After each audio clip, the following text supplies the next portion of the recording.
Dünya nüfusunun 1/4'ü bir adamın tek kararıyla açlığa mahkum ediliyor. Milyonlarca insan barış zamanında toprağa düşüyor ve o adam yüzünde hiçbir pişmanlık belirtisi olmadan şöyle diyor: "Ölümlerin de faydası vardır.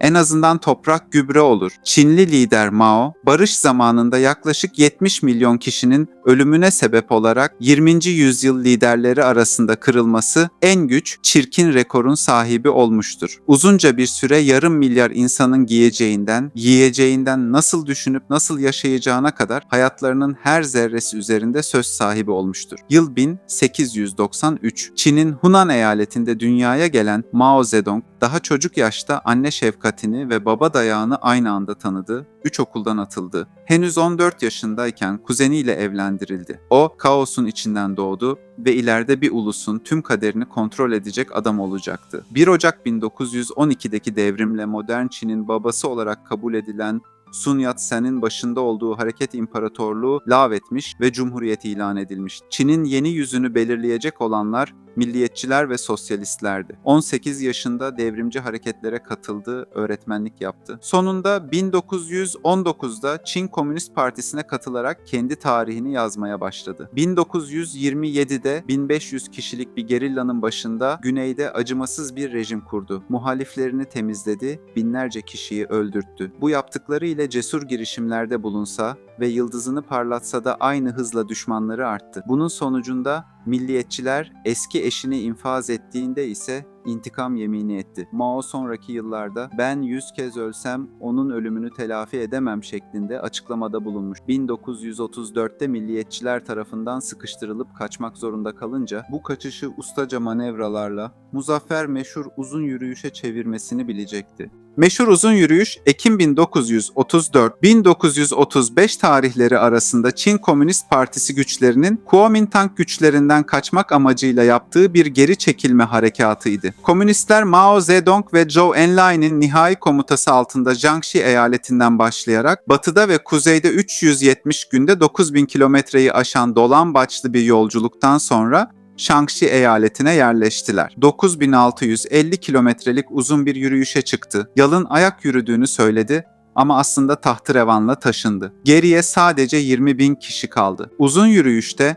Mao Zedong'un geri çekilme sırasındaki liderliği ona parti üyelerinin desteğini kazandırdı. Kayıpları fazla olsa da Mao artık halkın kahramanıydı. İkinci Dünya Savaşı patlak verince milliyetçiler ve komünistler arasındaki savaş bir süreliğine rafa kalktı ve ülkeyi işgal eden Japonlara karşı birleştiler. Savaş devam ederken Mao oldukça kurnazca davranıyordu. Milliyetçi Çin'in askeri gücü fazlaydı ve Çin'in toplam nüfusu Japonların elinde tutamayacağı kadar büyüktü. Savaşın sonuna doğru milliyetçilerin ve Japonların birbirini tüketeceğini biliyordu. Nitekim dedikleri çıktı ve Japonlar yenilgi ile Çin'den çekildi. Japonlar tarafından yıpranan milliyetçiler de bu kez Mao ordusu ile çarpıştı. Ancak uzun ve kanlı bir sürecin sonunda Mao kazandı. Amerikan destekli milliyetçiler Formosa adasına kaçarak Tayvan adıyla bilinen milliyetçi Çin'i kurdular. Mao, komünist devrimin Çin'in köylü toplumu ile tarıma yönelik kalkınmayla gerçekleşeceğine inanıyordu. 1949'da iktidarı aldı. İnsanların kapitalist etkilerden uzak durmasını hedefleyerek ülkeyi dış dünyaya kapattı. Ayrıca vatandaşlara seyahati yasaklarken yabancıları sınır dışı etti. Kapitalizme düşmandı ancak onlarla rekabet etmeyi istiyordu. Ülkesinin çelik ihracatında İngiltere'yi geçmesini hedefleyerek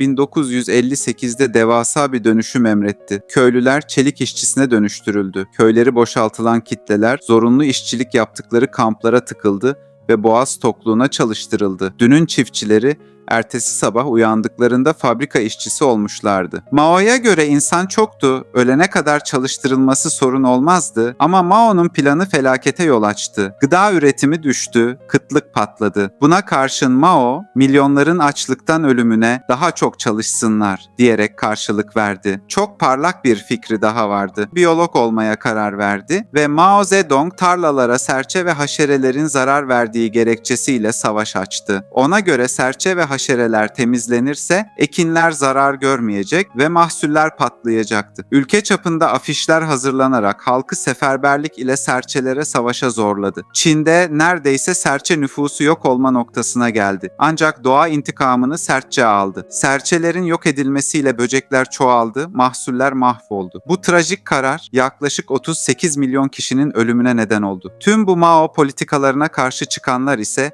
kendilerini hapishanelerde buluyordu. Mao bu arada ülkenin milli gelirini Gobi Çölü'ndeki nükleer testler için harcıyordu. 1966 yılına gelindiğinde Mao'nun yeni hedefi kültürdü. Başkan Mao kültür devrimi ile yeni bir ulus inşa etmeye soyundu. Gelenek, görenek ve bilgiye savaş açıldı. Entelektüel, okumuş, yazmış kesim çalışma kamplarına tıkıldı. Budist rahipler hapse atıldı. Buda heykelleri yakıldı. Müslümanlara zorla domuz kestirdi. Okullar kapatıldı. Yabancı dilde kitap okuyanlar hapse atıldı. Herkes herkesin muhbiri oldu. Devrim bekçiliği yapan muhafızlar eliyle bazı kaynaklara göre 1 milyon insan bu olaylar sonunda öldü. Çin'de bu dönem 10 yıllık buhran olarak isimlendirildi ve ders kitaplarında adı bile geçmiyor. Mao, kültür devrimi ile geçmişe ait ne varsa yıkmaya başladı. Bunlar kültür, fikirler, alışkanlıklar ve gelenekti. Onun tabiriyle yenilikçi düşünceler ve komünizmin ortak düşmanları ortadan kaldırılıyordu. Öğretmenler, öğrenciler tarafından öldürülüyor, okumuş yazmış insanların cesetleri sokaklarda dolaştırılıyor, eski kitapların hepsi ulu orta yakılıyordu. Amaç Mao'nun istediği şekilde kültür devrimi ışığında yeni bir toplum yaratmaktı. Sadece Mao'nun kırmızı kitabı kutsal sayıldı. Kendi portresinin bulunduğu giysiler giydirdi. Kitabını milyarlarca bastırdı ve sonra beklenmedik bir hamle geldi. 1971'de Amerikan masa tenisi takımı Çin'e geldi. 1972'de Başkan Nixon Mao ile el sıkıştı. Sovyetlere karşı Amerika ile flört ediyordu. Mao yalnızca bir ideolog değil, aynı zamanda stratejik bir oyuncuydu. 1976'da 82 yaşında öldü. Arkasında yıkılmış hayatlar, silinmiş kültürler ve milyarlarca gözyaşı bıraktı. Ama bazılarına göre Çin'in bugünkü endüstriyel yükselişinin temelleri onun zorbalığıyla atıldı. Her ne kadar resmi olarak anılsa da adı Çin ders kitaplarında nadiren geçer. Çünkü Mao Zedong'un mirası hem bir milletin efsanesi hem de bir travmasıdır. Peki sizce Mao gerçekten bir halk kahramanı mıydı? Yoksa tarihin en büyük katliamlarının mimarı mı? Yorumlarda düşüncelerinizi bekliyoruz ve bu tarz içeriklerin devamı için kanalımıza abone olmayı unutmayın.